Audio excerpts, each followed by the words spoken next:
and I'm just very happy to be able to have dear friends like her. So as you guys already know, in 2017 there was a hurricane in Puerto Rico, which was like a Category 5, and a lot of people, homes were destroyed. Many people died. That even the death count wasn't an easy thing to determine. So basically, the movement is this: we're trying to facilitate the people of Puerto Rico who are needy. There's so many. Last time I was there, I couldn't believe what it looked like because I was just there before a couple months, and it just looked like something had happened. Wasn't sure how to describe it. I just tell people that if you didn't know that a hurricane happened, you would say, "What happened to this place?" You clearly see something happen. So what I have here, this is a solar-powered lantern, and has these different settings. I used to do that again. That one, and it has one that's like yeah, there you go. So this is waterproof, and it floats in the water, and it also has a USB. What's that, an input plug? Right. So you can charge your cell phone and other little gadgets like that. This will probably be really beneficial for people nowadays. So something like this goes for like $19.99 or something like that. So this is collapsible, so it would completely collapse up on itself. We are trying to facilitate people with this. The idea is that we'll try to just the most poverty-stricken places. There's plenty of places that don't need them. When I was there, I just used the candle, and it was really nice and beautiful, just to be able to just read a book by a candle and stuff like that. But for other needs, like hospitals, places where they need electricity, we can see how important that is. This is emergency, like for emergencies. If you were to go without electricity, you would have some light to eat your meal or read a book, like I just said, or walk around. It's pitch black, dark, mind you. Like when I was if I didn't have, I had one of these, and when I was walking around the farms and stuff like that, I just could not see. It was just that pitch black. So this right here, this is called a light straw, and just pretty self-explanatory. You kind of suck up through here, and water, whatever source you're going to be drinking it from, like a dirty source of someplace. This actually has the capacity to purify 1,000 liters of water if you were to go straight from like a river or etc., etc. So mind you, these are all just temporary fixes. This is not supposed to be like a full-term, long-term aid. This is just temporary until Puerto Rico pretty much catches up with everything else that's happening in the world. I think one thing that the hurricane put into perspective is what Puerto Rico is. So its economy, the infrastructure, even prior to the hurricane, could have been better with the electrical grid, the roads. Let's not even talk about the roads. The roads is a really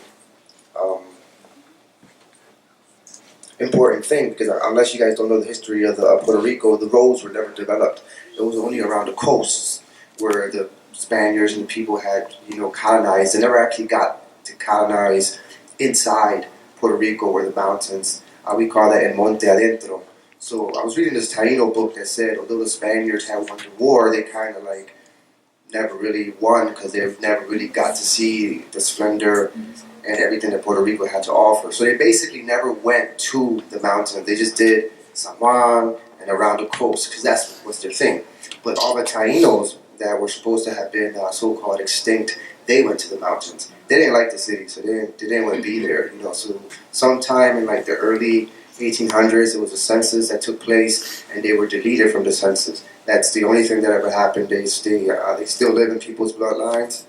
I did a DNA thing. Come to turn out, I'm 25% indigenous, and so on and so forth.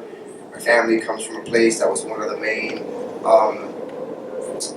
pilgrimage sites. Humacao, there was a chief there. That's what I meant to say, not the main pilgrimage site. Puerto Rico itself is the main pilgrimage site for the Tainos that were congregating from Cuba, Santo Domingo, so on and so forth.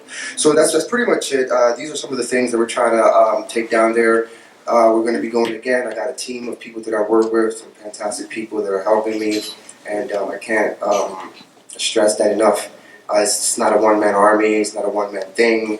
Although I go down there by myself, but it's not like that was the idea. It's open. People have family, and if there's resources and you guys can facilitate coming, that'll be fantastic. This is like a non-profit effort, so I couldn't be able to I wish I could take everybody.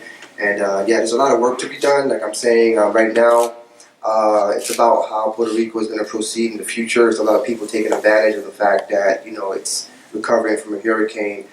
There's this really weird $73 billion debt which needs to be addressed. We need to address how to abolish the antiquated Jones Act, which is pretty much keeping it from thriving and becoming pretty much a sovereign nation. And it's all very strategic on behalf of the U.S. I'm not an anti-U.S. I'm just an anti-capitalistic pig. I'm not an anti-American. Woo! I'm an American citizen. I was born in this country. My mom and my father, they're from Puerto Rico, and you probably all know the story that it is a colony, and it's used for so many different things. There's several military bases. There are a lot of the birth control and a lot of the medicines that are being experimented with since like back in the day take place there. It's just a really interesting place, man, and there's a small rainforest there. The ecosystem is really crazy and diverse. It has a lot to offer the world besides just being a tourist place. So there's people contemplating on having to be like the next Silicon Valley, and so there's a lot of talk. There's a lot of talk, and we would like people to get involved. And if you guys don't know exactly how to get involved, talk to me or to Eden May, or just go on the internet. All the information is readily available for you, but I recommend that you speak to a live person before you can get that experience. And yeah, I can go on because it's been happening for so many years. But thank you guys for listening. Once again, it's Life Straw and Solar Power Lantern. Thank you guys. Yeah, I'm from Philly. I love Philly. All right, so I'm going to come out to you guys so we can converse a little bit. I'll start off with a poem if that's cool with everybody.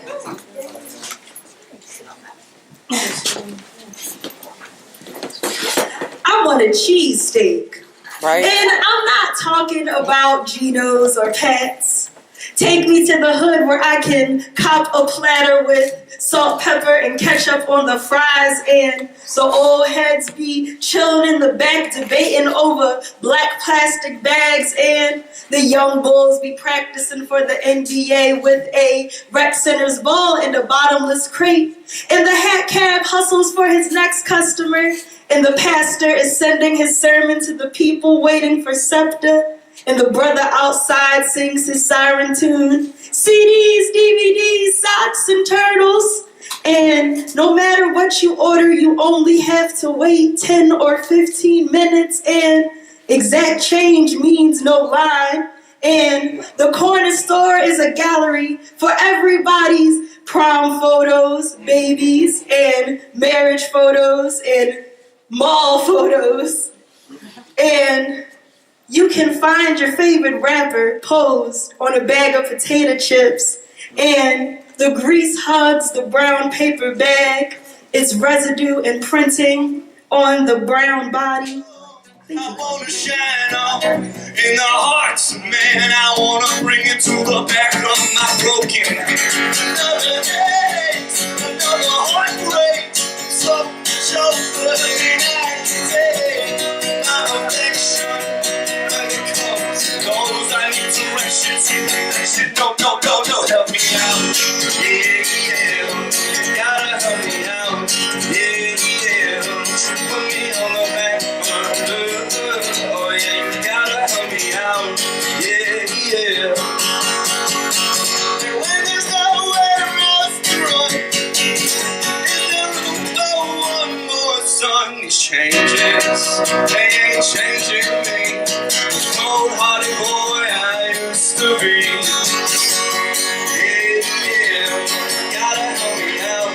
Yeah, she put me on the back burner. Oh yeah, you gotta help me out. Yeah, you're gonna bring me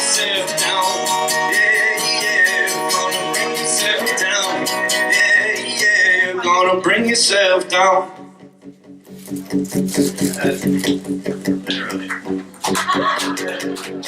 many, many years, and my writing involves that, as well as my background in social work for wellness in general, recovery. I happen to teach at a few colleges, and my classes that I taught were mostly in behavioral health, psychology, the humanities, and art is very important to me. Art is life, and this is a poetic narrative, so it's going to be a little bit more of a formative process, I'll call it, a formative process. So let's go. So as embraced from a place of love and light, I wish to share with you a philosophical message and a poetic narrative and more of a storytelling.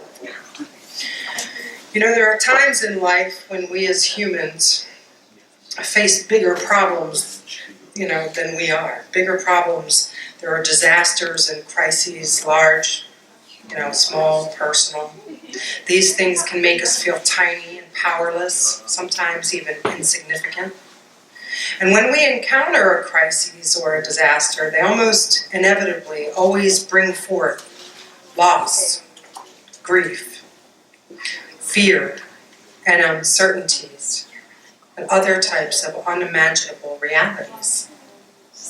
It is in these times that we inevitably see our vulnerability as humans.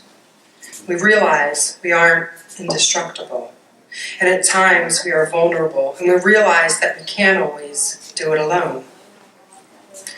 When we face these insurmountable problems, our humanity frequently comes front and center, and the reality about the fundamental value of relationships presents itself.